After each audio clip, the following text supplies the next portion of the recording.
తిరుపతిలోని అలిపిరి వద్ద బజరంగ్ దళ్ హిందూ సమాజం సంయుక్తంగా పూజలు నిర్వహించారు. శ్రీవారి పాదాల మండపం వద్ద కొబ్బరికాయలు కొట్టి పూజలు నిర్వహించారు. ఆపరేషన్ సింధు 2.0 విజయవంతం అవ్వాలని పూజలు చేశారు. భారత ఆర్మీకి స్వామి అనుగ్రహం సిద్ధించాలని కోరుకున్నారు. పాకిస్తాన్కు గట్టిగా బుద్ధి చెప్పాల్సిన సమయం ఆసన్నమైందన్నారు.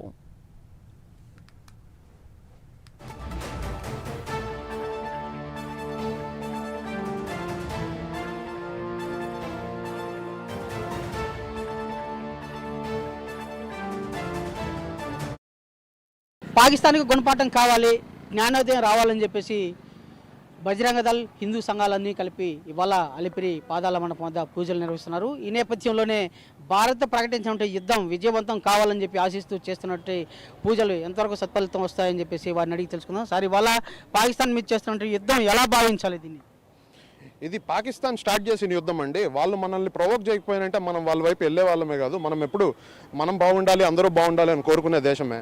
వాళ్ళు వచ్చి మన దగ్గర అమాయకులని 26 మందిని చంపారు. ఎలా? ఆడపడుచుల సింధూరాన్ని తుడిపేసి వాళ్ళ హస్బెండ్స్ని మాత్రమే చంపి, ఇంకా ముఖ్యంగా చెప్పాలంటే నువ్వు హిందువా కాదా అని కనుక్కొని మరీ చంపారు. మీ మోడీకి వెళ్ళి చెప్పుకోండి అని చెప్పారు. మోడీ విన్నాడు, విని చేయాల్సింది చేశాడు.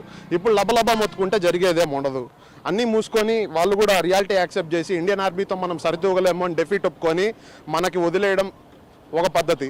లేదు మేము పోట్లాడతాము, మేము మూర్ఖులము అనుకుంటే పోట్లాడి చచ్చిపోవడం ఇంకో పద్ధతి.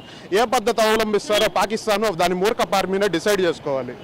సో ఈ ప్రయత్నంలో ఇండియన్ ఆర్మీకి సపోర్ట్గా ఉండే అన్ని సంస్థలకి, నెక్స్ట్ బార్డర్లో నివసించే మన భారతదేశ ప్రజలకి అందరికీ క్షేమం చేకూరాలని చెప్పేసి, విజయం రావాలని చెప్పేసి ఈరోజు మేమందరం బజరంగ్ దళ్ ఆధ్వర్యంలో అలిపిరి వద్దకు వచ్చి శ్రీవారికి మొర పెట్టుకోవడం జరిగింది. ఇవాళ పాకిస్తాన్ చేస్తున్న యుద్ధం ఎలా భావించాలి? ప్రధానంగా అంటే భారత్తో ఢీకొనే సత్తా లేకపోయినా కూడా మేము చేస్తామంటున్నారు, దీన్ని ఎలా భావించాలి? దాన్ని కేవలం ఒక మూర్ఖపు చర్య, పిరికిపంద చర్య అనేది భావించాలి. వాళ్ళు ఫస్ట్ మూర్ఖులు, నెక్స్ట్ ఇంకోటి ఏంటంటే పిరికిపందలు. డైరెక్ట్గా వచ్చి పోట్లాడలేరు, ప్రాక్సీ వరుస కొట్లాడతారు టెర్రరిస్టులను పంపించి. వాళ్ళకి అంత సత్తా పోట్లాడేది ఉంటే డైరెక్ట్ వారికి రావాలి కదా. అట్లా రాకుండా వాళ్ళు ఇన్ని రోజులు వాళ్ళు ఏం చేశారు? టెర్రరిస్టులనే పంపించి కొట్లాడుతూ ఉన్నారు. ఇంకా ఎంతకీ తెగకపోయేసరికి 370 అబర్గేషన్ కాశ్మీర్లో జరిగిన తర్వాత స్టోన్ పెల్టింగ్ ఆగిపోయింది, బాంబ్ బ్లాస్ట్లు అవన్నీ ఆగిపోయినాయి.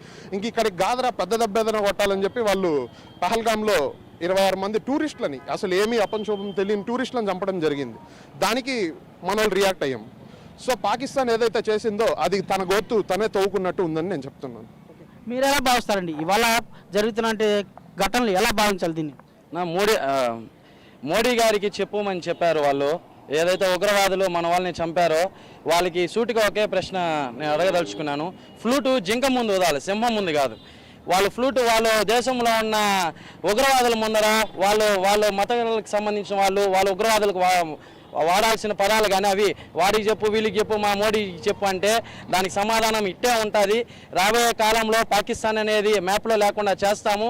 అది చేసేదాకా మన దేశపు ఆర్మీ కానీ మన మోడీ గారు కానీ భారతీయులు ఎవరూ నిద్రపోమని కూడా తెలియజేసుకుంటూ జై మోడీ, భారత్ మాతాకి జై, జై జవాన్. హిందుస్థానీలో ఉన్నటువంటి హిందూ వాదులకు అందరికీ కూడా ఇవాళ భారత్ వ్యవహరిస్తున్న విధానాన్ని సమర్థిస్తూ మద్దతు తెలుపుతున్నారు. అయితే పాకిస్తాన్ కొంతమంది ముస్లింలు మాత్రం దీన్ని వ్యతిరేకిస్తున్నారు, దీన్ని ఎలా భావించాలి? భలే ప్రశ్న వేసినారండి.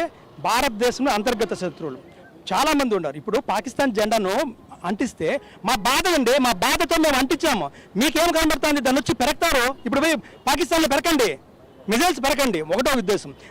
రెండో పాయింట్ ఏమంటే దేశంలో ఒక రాజ్యాంగం ప్రకారము 51A(d) అనేటువంటి ఆర్టికల్ ప్రకారం దేశంలో ఉండే వాళ్ళు యుద్ధ సమయాల్లో ఎటువంటి పరిస్థితుల్లో దేశ వ్యతిరేకమైన కార్యక్రమాలు చేయకూడదు. ఇప్పుడు సుజాత అనేసి తెలంగాణలో శాతవాహన యూనివర్సిటీ ప్రొఫెసర్ మాట్లాడింది, క్షమాపణలు చెప్తోంది. క్షమాపణలు అవసరం లేదండి. దేశంలో ఉండేటువంటి దొంగ శక్తులు వీళ్ళందరినీ కూడా ఊపా చట్టం కింద unlawful prevention of activities act ప్రకారము జైలు పెట్టాలి, అంటే రాజద్రోహం పెట్టాలి, దేశద్రోహం పెట్టాలి. 2 సంవత్సరాలు బెయిల్ అయితే శిక్ష వేయాలండి. అంటే పాకిస్తాన్ కూడా గతంలో భారతదేశంలో భాగమే అనేసి అని భావిస్తున్నారు, ఎంతవరకు నిజం అండి? మీకు ఎక్సలెంట్ క్వశ్చన్ అండి. ఇప్పుడు పాకిస్తాన్ ఉంది కదా, ఆ పాకిస్తాన్ మీకు ఉదాహరణ చెప్తాను. లాహోర్ ఎవరి పేరండి? లవుడి పేరు పైన వచ్చిన నగరం. లాహోర్ అంటే లవుడి యొక్క ఊరు, కషూర్ అంటే కుషుడి యొక్క ఊరు, పంజాబ్లో ఉన్నాయి. తర్వాత ఆఫ్ఘనిస్తాన్లో గాంధార్ ఉంది. గాంధార్ ఏంటి? కాందారి అంటే గాంధారి దేశం అన్నమాట. కాబట్టి అక్కడి నుంచి ఎక్కడైతే గాంధార దేశం నుంచో ఇక్కడ వరకు బర్మా వరకు ఉండే సుదీర్ఘ ప్రాంతాన్ని భారతదేశం అంటారు. ఈ ప్రాంతంలో 48% మన చేతిలో ఉంది, 52% పోయింది ఇప్పుడు. కాబట్టి వీటిని అంతా కూడా సాధించాలా, భారతదేశం అఖండ భారతం సాధించాలి. ఇవంతా కూడా భారతదేశం బాగాలేదండి. అంటే ఇవాళ భారతదేశం చేస్తుంటే యుద్ధాన్ని అంటే విజయవంతం అవ్వాలని చెప్పి మీరు పూజలు చేస్తున్నారు. ఎంతవరకు సత్ఫలితాలు వచ్చే అవకాశం ఉంది? ప్రధానంగా పాకిస్తాన్ యొక్క వైఖరి ఎలా ఉంటుందని భావించాలి? పాకిస్తాన్ వైఖరి ఉంది, తోక ముడుచుకొని వెళ్ళడమే. మనం అనుకుంటే ఒకే గంటలో క్లీనప్ చేసేయగలుగుతాం పాకిస్తాన్ని. సో చేస్తాం కూడా, సమయం వస్తుంది. మోడీ గారు ఎప్పుడు కూడా ఒక అడుగు వెనకే అంటే 4 అడుగులు 100 అడుగులు ముందుకు వెళ్ళగలుగుతాడు. అది మోడీ యొక్క సత్తా. మన ఇండియన్ ఆర్మీ చేతగనితనం కాదు, ఇండియన్ ఆర్మీ చాలా పవర్ఫుల్ది, అది ప్రపంచాన్ని మొత్తం కూడా తెలుసు. కాబట్టి ఒక కాషాయం తొడుక్కున్న వాళ్ళని కలబెడితే ఎలా ఉంటుందో ఈరోజు కనపడుతోంది అవతల. అందుకే ఆపరేషన్ సింధూర్తో సక్సెస్ఫుల్గా ముందుకెళ్ళింది. ఈ దొంగ దెబ్బలు తీయడానికి రాత్రి డ్రోన్లు ఇలా వదిలి బాంబులు వేయడాలు ఇవన్నీ చేసేది పిరికి పనులు చేసే పని. కాబట్టి ఈరోజు ఆ డ్రోన్లు తిప్పికొట్టి ఒక్కటి కూడా వాళ్ళు సక్సెస్ కాకుండా ఇక్కడ పేలకుండా చేశారు. అది మన ఇండియన్ ఆర్మీ సత్తా అంటే.